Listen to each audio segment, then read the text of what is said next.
welcome back to another set review. Continuing with our mono black lens. So if you haven't seen one of my videos, I do look at these new cards that have been released with a mono black in mind. I did a lot of mono black decks. Mono black is the best color in Magic. So I do like to focus on each set, see what can be added to my current roster of mono black, as well as, you know, what new mono black decks can I make, what new archetypes can I try and play around with. So first we'll go through the legendary creatures.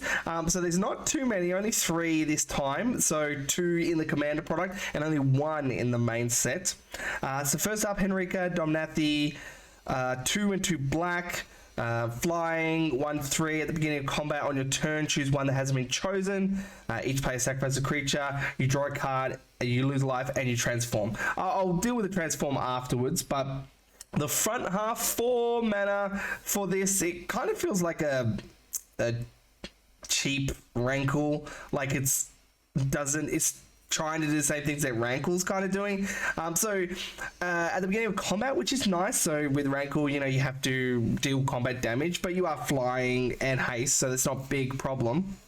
So, but with this one, very similar. So each player sacrifices a creature and draw a card and lose 1 life. The problem with this is that I guess you have to choose one and then next time choose something different. So, you know, I'd like to continue just drawing a card, I guess, or sacrificing opponent's creatures, which is unfortunate, but I guess they kind of want you to eventually transform. Those effects are nice though.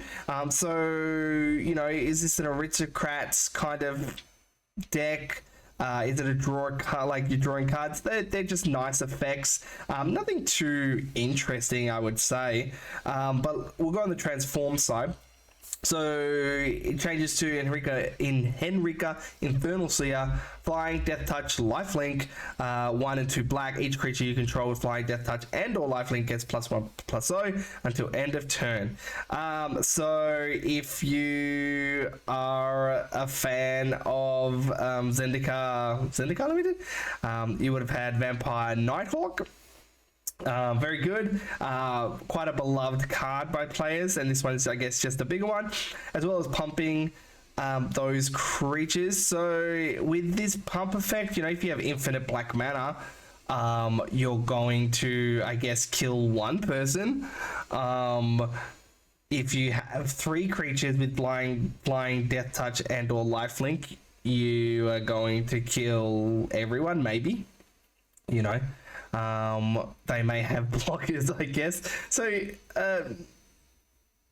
Vampire Nighthawk's not really like a great card. Like, it's good, but in Commander, not really that good.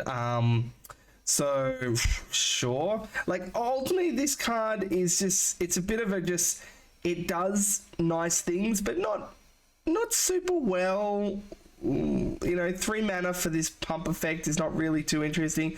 I mean, if you have infinite mana, that's great, but if you have infinite mana, you could probably be doing other things. I guess with the spoiler, I've been trying to build a Henrika deck. I tried to go 2 ways. So Vampire Tribal, kind of Nighthawk Tribal, go with that, or kind of based on the lore, which I really do enjoy, you know, make this a Demon Tribal deck. So I ended up making it a Demon Tribal deck that I'm still trying to tweak and hopefully get some games in. So I'm super excited about that. So lore-wise, this really hits for me because I've always wanted a demon flavored deck, but ultimately it doesn't really do much to it. And in terms of being maybe a Vampire Tribal, doesn't really do much for that either, other than, you know, provides a little bit of removal, a little bit of card draw, and a little bit of, you know, Death Touch, Lifelink. They're all nice things. You know, you put this in your Death Touch list, sure, to help pump it up, but if you want to do Death Touch, Lifelink, Flying, Tribal, sure, but it's only +1/+0 and that's it, and it costs 3 mana to do so. Ultimately it just seems expensive and doesn't really do a lot.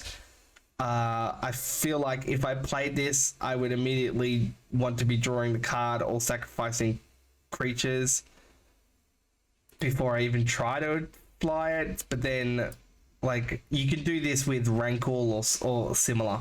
Like, I don't think this card really probably maybe goes in a vampire deck, vampire tribal deck, but that's probably about it. Okay, Kamba the Plunderer. So this does partner with Lauren. Lauren, the diversion, but Lauren is a red card. So just looking at Kamba just by itself, 3/4 lifelink, it's 3 and 1 black. Whenever a creature dies, you gain 1 life and create a blood token. Sure, blood tokens, you pay 1, discard a card, sacrifice a side effect, draw a card. Yeah, ultimately there's not really that great of blood payoffs. We'll see some later, but there's not really much going on there. So yeah, gaining 1 life and creating a blood token. Sure, you can have Phyrexian Arena, Gravecrawler, you know, infinite life, infinite blood tokens. Sure, there's not much, you know. You're going to have a lot of that effect, but I think you can do that easier in other styles of decks. So ultimately, I don't think this one really adds anything. You might play it in a vampire tribal deck, sure, to get that blood token for some draw, but ultimately, I don't think any of this is really necessary. Okay, Timothy, Baron of Bats, 4 and 2 black. Vampire Noble has ward, discard a card. Whenever another non-token vampire you control dies, you may pay 1 and exile it. If you do, create a 1/1 black bat creature token with flying. It gains when this creature deals combat damage to a player. Sacrifice it and return the exiled card to the battlefield tapped, and it is a 4/4. I love the themes of this deck, of this card. Like, it just really just calls to me. I've always really enjoyed the transform mechanic. I've always enjoyed in lore, you know, both magic and outside of magic, you know, vampires transforming into bats. So I think this is really cool in terms of this being a powerful effect. The ward is kind of nice as a bit of a protection to kind of help 2 for 1 if somebody wants to target it, but you know, this needs to be your vampire tribal. You need to pay 1, and then you're going to get a back creature that has really no defenses, because it has to deal combat damage. So you're going to hopefully sacrifice it on the end step before your turn, swing out with the bats, then then get your vampires back. I had a look at vampire enter the battlefields. There's only a handful of ones that have really nice enter the battlefield effects that I might actually want. So not too appealing. I think people are going to build this because they like the theme, and that's probably about it. I think 6 mana is probably too much. I would have liked to have seen this be a 4 mana 3/3 maybe at most. Phyrexian Arena, Ashnod's Altar, absolute staple in this deck, considering they'll pay for the bat that it can create, so that's nice. But I'd probably would prefer an Edgar Markov deck, just never playing a plains or a mountain. It'd probably be better off than this. But this one I do also want to build because I think on flavor it is perfect. Okay, so we'll go to the rares and mythics in the actual set. So we'll go through them. So Cemetery, Desecrator, 4 and 2 black, Menace. When it enters the battlefield or dies, exile another card from the graveyard. When you do, remove X counters from target permanent, where X is the mana value of the exiled card, and target creature an opponent controls get -X, where that's the mana value of the card.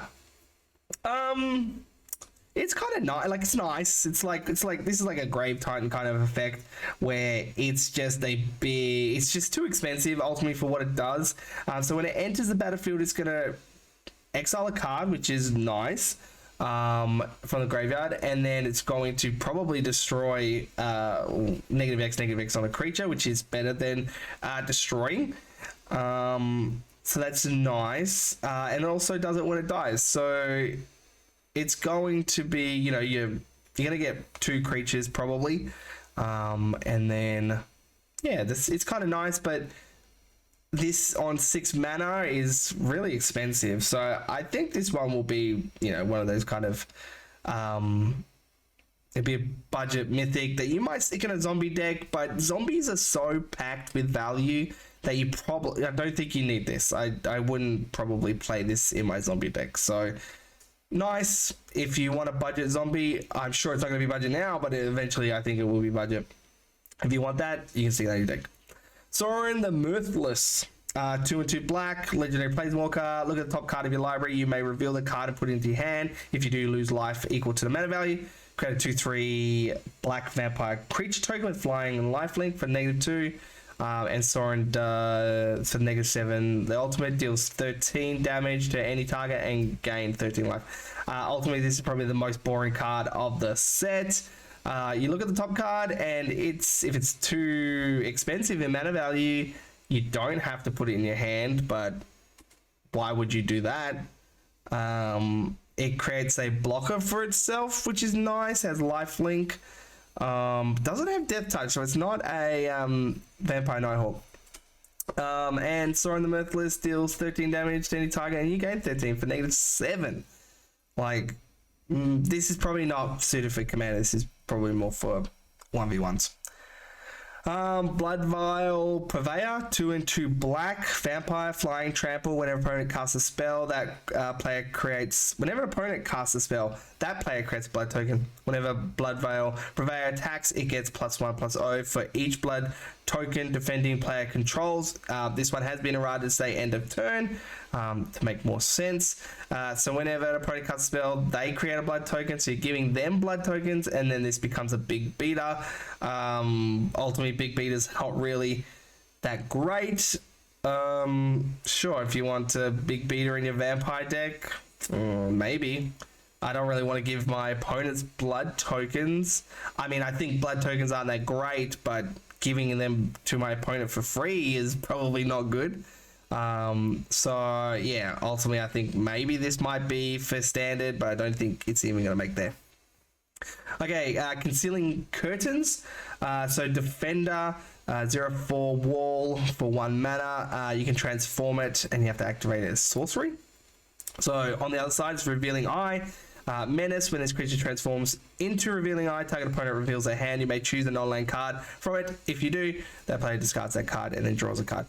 So it's Vendilion Click in black. The good thing about Vendilion Click is it has flash. This is a 0/4 defender wall.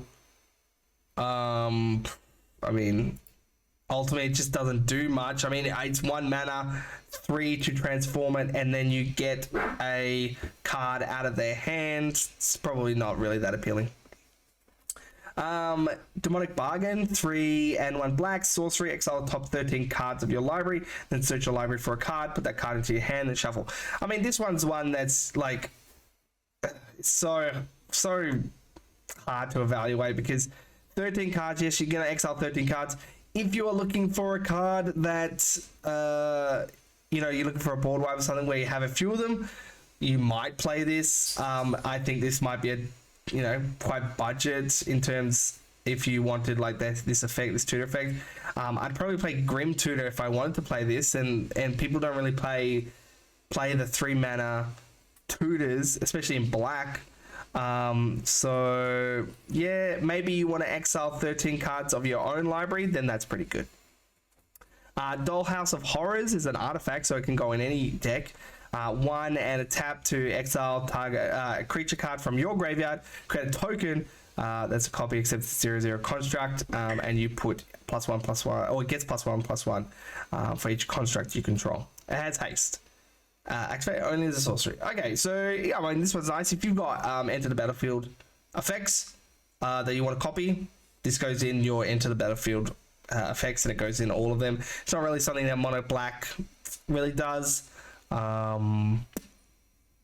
So yeah, you would probably need, you'd probably need to think about what you have. I think these probably here to allow for colors that, you know, are not like kind of blue and white, where they may where they have other cards for this effect. So you know, if you're building a black enter the battlefield thing or tokens deck, sure. Yeah, not particularly that interesting. Dreadfast Demon, 5 and 2 black, flying at the beginning of your end step. Sacrifice a non-demon creature. If you do, create a token that's a copy of Dreadfast Demon. 6/6. I love this card. This card's awesome. So you sacrifice a creature, you make a copy. So this one, I guess, works with Dollhouse of Horrors. It's very similar, where you are sacrificing a creature, making a copy. Create a copy that's create a token that's a copy of Dreadfast Demon. So you're just making more and more and more of these things. And you're just getting rid of your little, like, you know, 2/2 zombie decayed zombie tokens, you know. So yeah, it's a fun card. I think it's I guess it's a bit slow. It's the beginning of your end step, so you'll get 2 Dreadfast Demons, and then 3. Yeah, I mean, it's a bit slow for 7 mana. But I love this effect, but ultimately it's probably too big. Dying to Serve, 2 and a red and a black, sorry. Whenever you discard 1 or more cards, create a tap 2/2 black zombie creature token. Ability triggers only once each turn. Yeah, this one's really nice. It's kind of reminds me of like Waste Not kind of effect, where you know it's based off. Well, Waste Not is based off your opponent. So the creature version, I can't remember the 5 mana value one. So you get a 2/2 zombie when you discard. So you really have to be discarding yourself every turn, which isn't really a very popular effect. I'm trying to think of a commander that I want to discard 1 card every turn. I can discard my opponent's cards every turn, sure, but 1 card every turn is a bit difficult to do. So I like it, but ultimately I think that 1 tap 2/2 zombie is probably not going to be enough. Falcon Wrathful Bear, 2 mana, 1 black, flying. Falcon Wrathful Bear can't block. Whenever it deals combat damage to a player, create a blood token, sacrifice 2 blood tokens, return Falcon Wrathful Bear to your graveyard. I mean, in a 3/1. If you are in a blood token deck, then you might. This is kind of your Bloodghast kind of effect, but I mean, I don't really want to be creating blood tokens on dealing combat damage, and I have to create 2 of them. So, I mean, if you had flying haste, you know, you might want to, and then sacrifice 1 blood token, but there's so much. Just to kind of get this to work, so probably not even. It probably wouldn't even make a blood token deck. Graph Reaver, 1 in a black exploit. When it exploits, it destroys target planeswalker at the beginning of your upkeep. It deals 1 damage to you, and it's 3/3. 1 damage is, you know, quite negligible. It is a zombie, so it's in a good tribe. And it's destroy target planeswalker. I mean, planeswalkers aren't really that prevalent. I think you probably need to work out your own meta, whether that's relevant, but you know, exploiting to destroy a target planeswalker, so getting rid of one of your decayed zombies or something like that, to get rid of their planeswalker sounds nice, but I think ultimately it's going to be too niche. If it was destroy target creature or planeswalker, then probably go in every deck. But yeah, it's a cool card in a good tribe. Ultimately, I think that tribe is too full to want to have something like that. Headless Rider, 2 and a black. Whenever Headless Rider or another non-token zombie you control dies, create a 2/2 black zombie creature token. And it's a 3/1. 100% this goes in your zombie deck. This is fantastic. You know, you're just creating more tokens. It itself is a zombie, so it's getting pumped up. 100% get this card for your zombie deck. Investigator's Journal, 2 mana value. It is a clue. Investigator's Journal enters the battlefield with a number of suspect counters on it equal to the greatest number of creatures a player controls. Remove a suspect counter from Investigator's Journal, draw a card, or sacrifice it and pay 2 to draw a card. So essentially a clue. Yeah, this is nice. I think for mono black, you want like endless. I would play Endless Atlas over this. Yeah, it's kind of nice. In your clue, if you had a clue deck, a mono black clue deck, maybe, you'd probably put this in, but I don't. I think this is for other decks. Voldaren Bloodcaster, flying, so 1 and a black flying. Whenever it or another non-token creature you control dies, create a blood token. Whenever you create a blood token, if you control 5 or more blood tokens, transform, and it's a 2/1. And on the other side is Bloodbat Summoner, flying at the beginning of combat on your turn. Up to 1 target blood token you control becomes a 2/2 black bat creature with flying and haste in addition to its other type. And it's 3/3. Ultimately, this, I mean, it doesn't really do much. Yes, you're getting blood tokens, and those blood tokens, if you have 5 of them, 1 of them will turn into a black bat. I wish all of them turned into a black bat. That'd be nice. But ultimately, it doesn't really do much. Yeah, you're hitting someone with a 2/2 bat, sure. Voldaren Estate. It's colorless, or pay 1 and add any mana color or to spend on a vampire spell. Or pay 5 and tap this to create a blood token. Yeah, this one's kind of nice. I don't know if I'd play this over like unclaimed territory or something like that if I was in a vampire deck. Yeah, ultimately I don't think this. I think I saw some people like kind of hyping this one up, but I don't even think I'd put this in a vampire deck. Especially not a mono black one, but maybe if you play Mardu, you do. But I'd probably have like unclaimed territory, or I mean, maybe you have this as like Cavern of Souls, unclaimed territories, and then this, something like that. So yeah, I don't think it's that great. All right. So next up is so the Commander set was released today. So we'll go through their rares as well. So Crossway Troublemakers, 5/5. It's 5 and a black. Vampire. Attacking vampires you control have Death Touch and Lifelink. Whenever a vampire you control dies, you may pay 2. If you do, draw a card. Yeah, this is kind of nice. It's pretty expensive though. 6 mana, 5/5. I don't really care for. But attacking vampires you control have Death Touch and Lifelink. Cool. Whenever a vampire you control dies, you may pay 2 if you do draw a card. Like, I like everything about this card other than its mana value. Yeah, I mean, it's okay. You'd put it in your average vampire deck and be kind of happy and content. This might work well with Timothar in terms of we're sacrificing our vampires, where maybe in like a Edgar Markov, maybe you're not doing that as much. So yeah, paying 2 life, yeah, I'd definitely do that. I mean, I'd pay 2 life for a draw card all the time. Doomweaver, 4 and 2 black, Spider Horror, Reach, Soulbound. As long as Doomweaver is paired with another creature, each of those creatures have, when this creature dies, draw cards equal to its power. Yeah, interesting. I guess it wants to pump it up. So if you are really into pumping it up, maybe have a Voltron deck or something like that, you might put this in your Spider deck. Where I think this might go well is in the Shirai deck, Shizu's Caretaker, where this would just come back every turn. So you would sack it, you would pair it with a creature, and you would sack both of them. You get the card draw, and then they would obviously come back. So really, really powerful there. Or if you have some intention to buff this up, sure. Next one, Glass Cast Heart, 3 and 1 black. Whenever 1 or more vampires you control attack, create a blood token, pay 1 life and a black to create a 1/1 white and black vampire token with lifelink. Or 2 black and tap to sacrifice it, and 13 blood tokens. Each opponent loses 13 life and you gain 13 life. So blood tokens, not too great, but you know, it's kind of nice. It's kind of like free value. 1 and tapping it and paying a life to create a token each turn.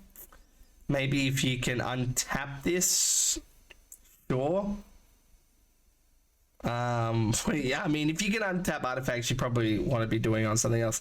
So yeah, ultimately it's a pretty average card. Not too appealing, kind of cool, it creates a token, but whatever.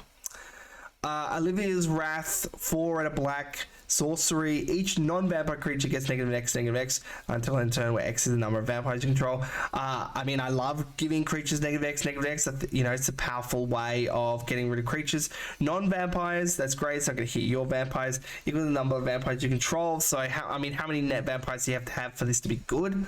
I mean, like maybe 5. 4, maybe 4. 4 is just languish then, but it saves your vampires, so maybe. But yeah, it is kind of like a win more kind of card. I'd probably play Kindred Dominance over something like this, and that's an extra 2 mana.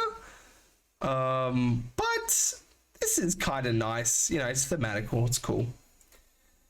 2 and a black for Predator's Hour. Until end of turn, creatures you control gain menace, and whenever they deal combat damage to a player, exile the top card of that player's library face down. You may look at that. You may look at it and play that card for as long as it remains exiled, and you may spend mana as though it would matter of any color and cost. It's only 2 mana, but it's only once off. It is a sorcery as well. I kind of dig this card, but I feel like it's one that you have to play a lot. It's only 1 card off the top, so you kind of have to go wide with this. But they gain menace, which is nice, so it allows them to do that. I mean, the art on this is super cool as well. Fun card, probably not that good. Next, Shadow Grange Archfiend, 6 and a black for a demon.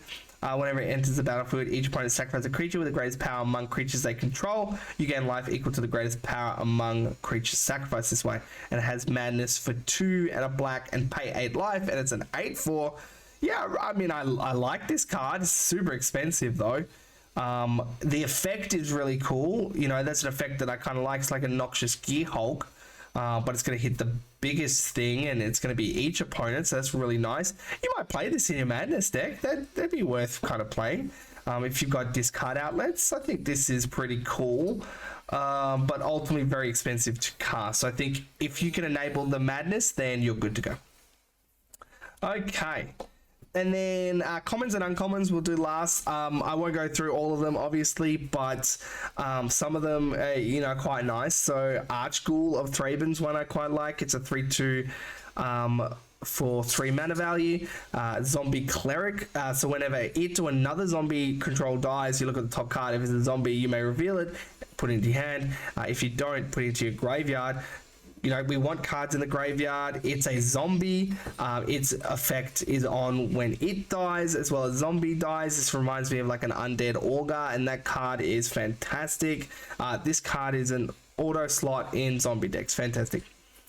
Fell Stinger's kind of okay if you can kind of keep bringing it and creatures back and have those death triggers and stuff like that. You know, your opponent's target players draws 2 cards and loses 2 life. So, you know, you can mill people out, or, you know, you get your own cards. So it's quite nice, but ultimately probably not really going to find somewhere. Hero's Downfall is a nice reprint at uncommon, which is great. Lantern of the Lost enters, exiles target card from a graveyard, which is great, and exiles all cards from all graveyards and then draws a card. So this is nice. We have a lot of these effects. You know, they're all quite nice. Undead Butler, 2 and a black zombie, which is important. When it enters the battlefield, it's going to mill 3 cards, and when it dies, you can exile it, and when you do, return target creature from your graveyard to your hand. So it's nice. You're going to get some value there, which is really good.